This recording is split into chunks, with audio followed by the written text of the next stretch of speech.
If you're wondering what a top-rated Netflix series called My Life with the Walter Boys has to do with estate planning, you're not alone. But stay tuned and I'll tell you why. Hi, Nancy Beauvair here with the Gabby and NEXsteps.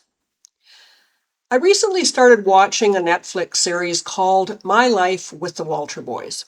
Now, they've completed 2 seasons, and I've heard about it for the last 2 years, but I didn't watch it because when I looked at the description, I thought it was going to be kind of a bit of a teen drama with all the teenage angst.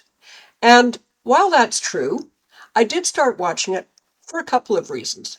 One of them was I thought it would be an easy thing to watch that didn't require a lot of involvement from me. And the other reason is that it is filmed very close to my home city of Calgary, just south of here and west of here in the foothills. And it's my home. I love the scenery here and I wanted to see what I would recognize. But what does it have to do with estate planning?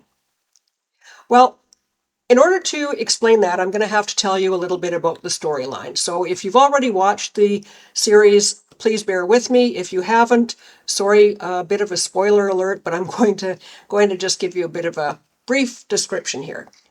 So the very first episode starts with a young girl, 15 years old. She lives in Upper West Side in Manhattan. Her family is well-to-do. She goes to a private school. Her mother is a famous designer, although you never see the parents. But the parents are on the way to the airport to pick up the older sister, and they get in an accident. And suddenly, the young girl, Jackie, is left with no family, no mother, no father, no sister. And she ends up being sent from New York to a ranch in Colorado. Her guardian is her mother's best friend from university, and she now has 10 kids. So this young girl is adapting to life in Colorado.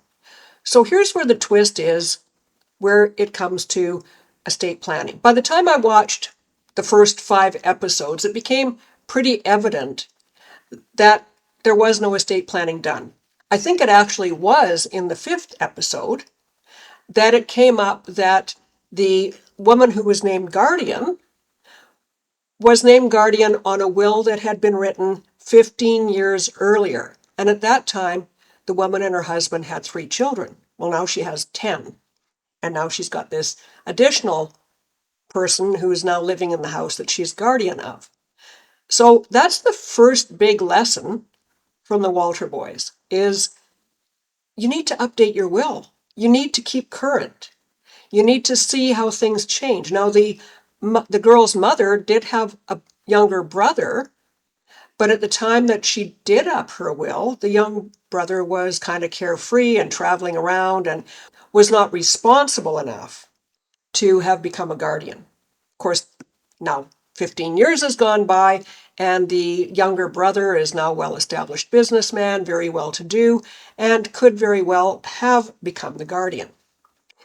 The second point is this family of 10 live on this ranch. They've been having a lot of financial difficulties, and those financial difficulties are only getting worse.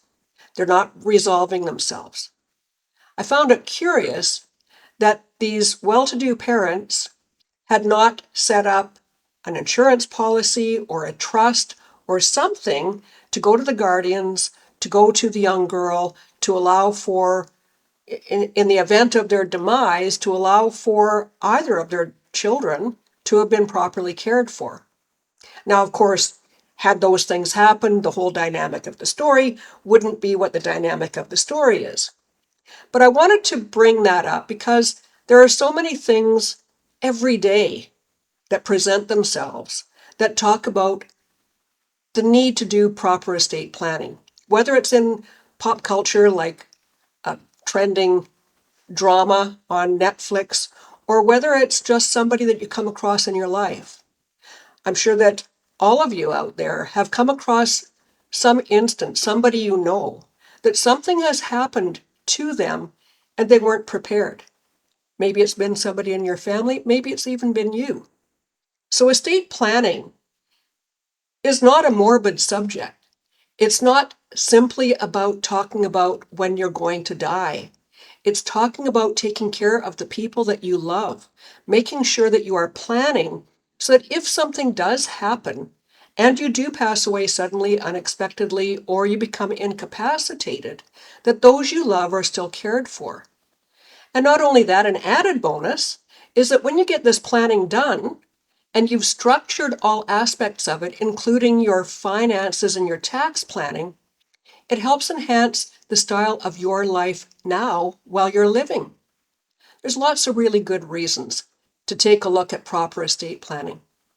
I'm a certified executor advisor. I can help you with those plans.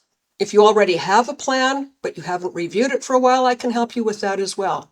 I can give you some guidance on some of the things that maybe nobody thinks about, that maybe you should think about.